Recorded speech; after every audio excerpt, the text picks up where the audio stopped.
అయితే ఏ వైసీపీ వచ్చి మళ్ళీ కొడతాడనే భయంతో చచ్చాము. ఇక లేదు, ఆ ప్రభుత్వం అట్లాంటిది లేదు. రెండోది, అతనికి మతాల గురించి మాట్లాడేవాడే కానీ, కులాల గురించి మాట్లాడేవాడే కానీ అతనికి పరిపాలన వ్యవస్థ చేత కాదన్నా అని అనుకుంటున్నారు ప్రజలు. మతాల గురించి మాట్లాడటం కానీ మత ఉగ్రవాది అన్నవాడు అని అంటున్నారు. ఏంది మత ఉగ్రవాది అని అంటున్నారు ఆయన్ని. అందుకని ఆయన పరిపాలన బాగోకే 11 సీట్లు కూడా ఎక్కువగానే ఇచ్చారన్నా. 11 సీట్లు కూడా ఎక్కువగానే ఇచ్చారు. ఇవాళ పరిపాలన చాలా సంతోషంగా ఉండాం. ఈ సంతోషాన్ని 10 మందికి మనము హాయిగా ఉండాం.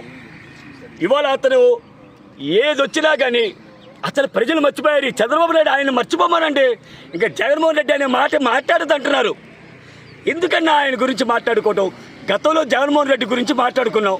అతని పరిపాలన 11 సీట్లు ఇచ్చారు, అది కూడా ఎక్కువ ఇచ్చారు. అతని గురించి